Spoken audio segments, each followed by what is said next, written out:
الحمد لله رب العالمين والصلاة والسلام على أشرف المرسلين خاتم النبيين وعلى آله وأصحابه وأتباعه أجمعين أما بعد السلام علیکم ورحمۃ اللہ تعالی وبرکاتہ۔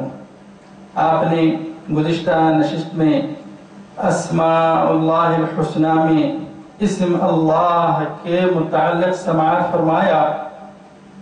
اب کلمہ طیبہ میں اسم اللہ اور اس کی فضیلت اور ذکر کی کیفیت سماعت کیجیے۔ ہزاروں لاکھوں درود شریف و سلام ہو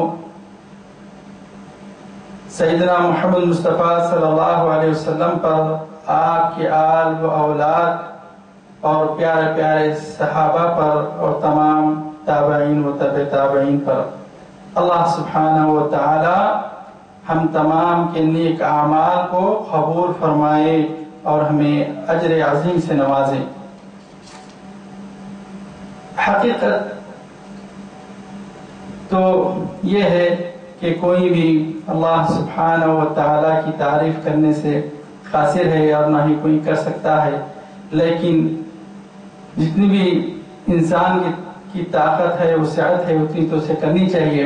حدیث شریف میں وارد ہوا ہے کہ نبی کریم صلی اللہ علیہ وسلم فرماتے ہیں، انبیاء سابقین نے فرمایا ہے کہ کلمہ طیبہ ہی افضل ترین کلمہ ہے۔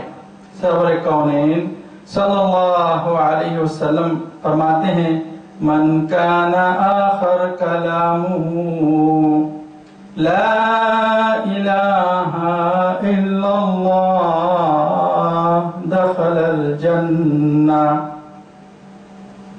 جس کا آخری کلام قبل موت لا الہ الا اللہ ہوگا وہ جنت میں داخل ہوگا۔ کلمہ طیبہ پڑھنے والا توحید کامل کا اظہار کرتا ہے۔ لا الہ الا اللہ کہنے سے توحید حاصل ہوتی ہے، جس کی تکمیلی محمد رسول اللہ سے ہوتی ہے، جس سے مومن کی روحانی حقیقت میں سکون اور قرار آتا ہے۔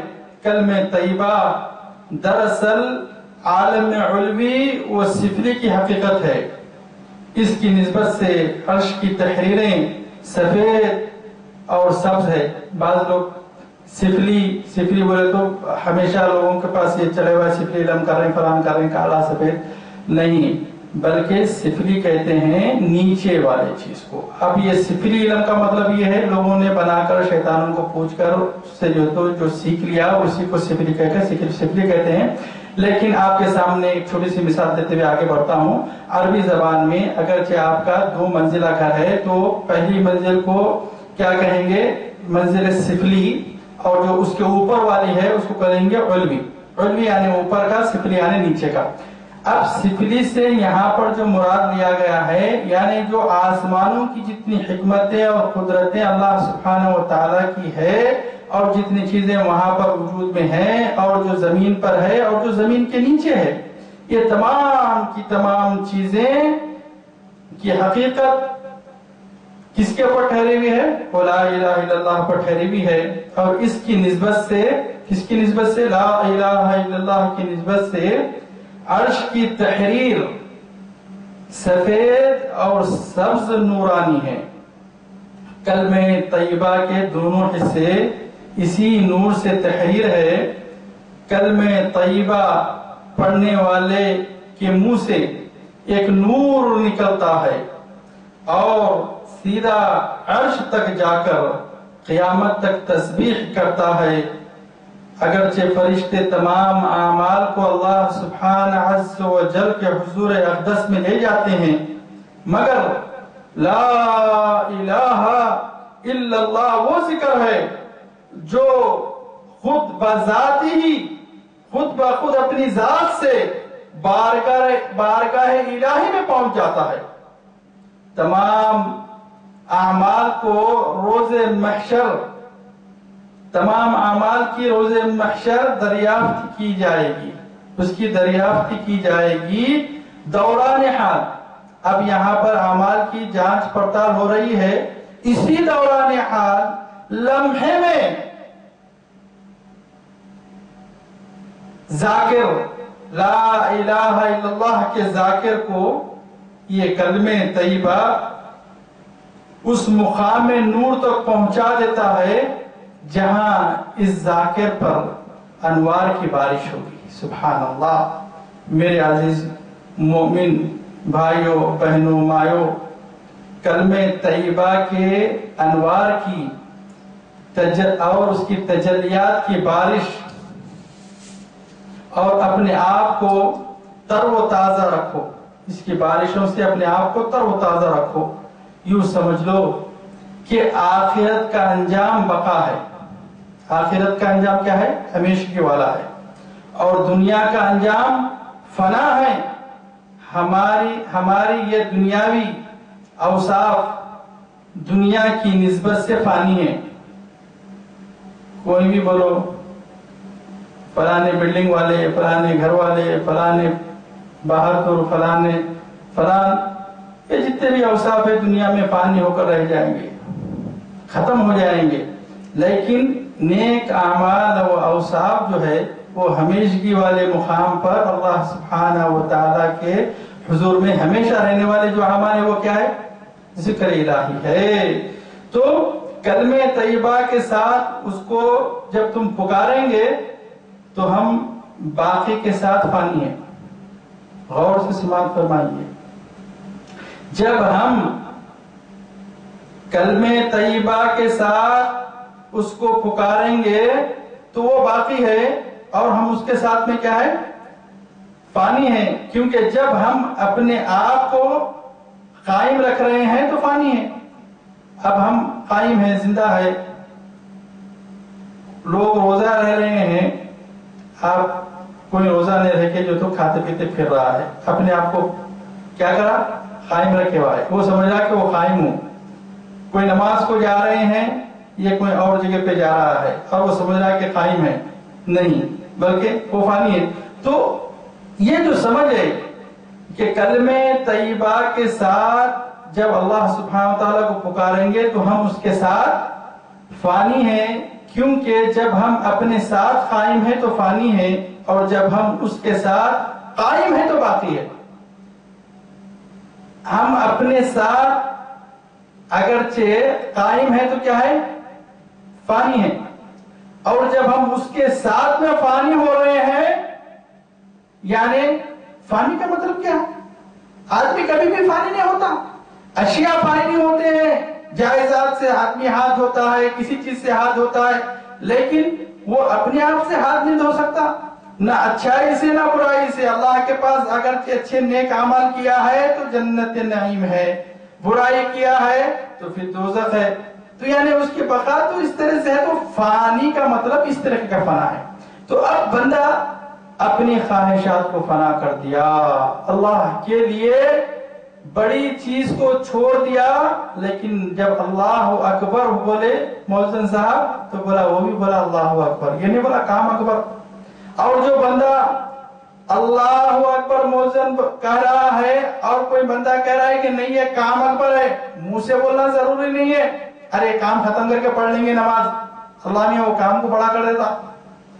تو اللہ اکبر کے ساتھ میں جو اکبر کہے گا اللہ سبحانہ وتعالیٰ ہی اس کا اکبر ہے، اور تمام چیزیں کیا ہو جائیں گی؟ وہ تو وہ کیا فانی کر ڈالا، وہ جس کو چھوڑ دیا ہے بندہ۔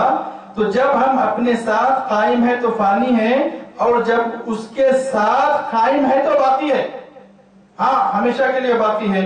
اللہ تعالیٰ کا ارشاد ہے، دوڑو خدا کی طرف، یعنی اپنے نفسوں اور اوصاف سے اللہ تعالیٰ کی طرف رجوع ہو جاؤ۔ اللہ تبارک و تعالیٰ فرماتا ہے، وَلَهُ الْأَسْمَاءُ الْحُسْنَى فَادْعُوهُ بِهَا۔ اللہ تعالیٰ کے لیے اسماء حسنہ ہے، اسماء حسنہ ہے نیک نام، ان ناموں سے اللہ تبارک و تعالیٰ کو پکارو جب سچے دل سے۔ اللہ تبارک و تعالیٰ کو ہم یاد کریں گے تو حیران ہو جائیں گے کہ رحمت کے آغوش میں، یقین کے سمندر میں روحانی لذتوں میں تیر رہے ہوں گے۔ آنکھیں بند کر لو، بیٹھو، اپنے آپ کو اللہ کی رحمتوں سے باندھ لو۔ گناہ کیے، خطا کیے، لیکن رحمت سے وابستہ رہ گئے، ابھی بھی کرو، کیسے تیریں گے لذتوں کے ساتھ، روحانیت کے ساتھ، کیونکہ اللہ رحیم کریم ہے۔ آپ لوگ سماعت فرمائیں گے انشاءاللہ تعالی، تمام اسماء حسنہ کی جو صفات بیان آگے آپ سماعت فرمائیں گے۔ تو انسان جب سچے دل سے اللہ سبحانہ و تعالی کے ناموں سے پکارتا ہے تو روحانی لذتوں کے سمندر میں یقین کے ساتھ جو ہے تیرتا ہے۔ وہی اللہ تبارک و تعالی جس نے ہم کو ہدایت عطا فرمایا اور کہا هو اللہ الذی لا الہ الا هو الرحمن الرحیم، وہی اللہ ہے، اس کے سوا کوئی معبود نہیں ہے، جو نہایت مہربان رحم کرنے والا ہے۔ ذکر الہی کرنے میں ہمارے آقا حضور صلی اللہ علیہ وسلم دین و ملت کی تمام ذمہ داریوں کے باوجود رات بھر ذکر اور عبادت میں گزارتے اور فرماتے ہیں، اللہ سبحانہ وتعالیٰ کے حضور میں فرماتے ہیں لا احصی ثناء علیک یا اللہ، لا احصی ثناء علیک انت کما اثنیت علی نفسک، اے الہی یا الہ العالمین، میں تیری ایسی تعریف نہیں کر سکتا جیسی کہ تو نے اپنے آپ کی تعریف کر لی ہے۔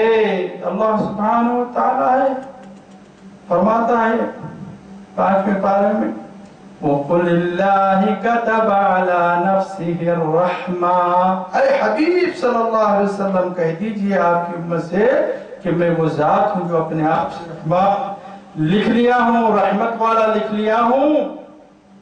اللہ سبحانہ وتعالی ہی جبار ہے، کوئی دوسرا جبار ہو سکتا؟ اور بولا اللہ سبحانہ وتعالی میں جبار ہوں، میں قہار ہوں، میں متکبر ہوں۔ تکبر صرف اللہ سبحانہ وتعالی کے لیے ہی لائق و سزاوار ہے۔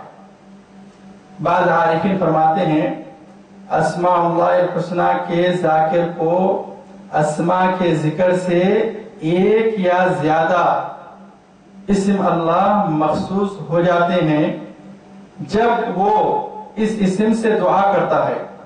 اسماء اللہ الحسنہ کے میں سے جب وہ دعا کرتا ہے تو اس کی دعا قبول ہو جاتی ہے، اور وہ اسم اس کے لیے اسم اعظم ہے۔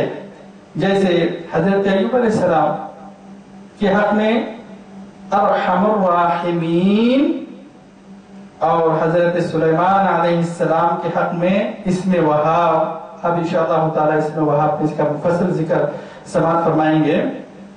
اور حضرت یونس علیہ السلام کے حق میں کیا تھا؟ لا الہ الا انت سبحانک انی کنت من الظالمین۔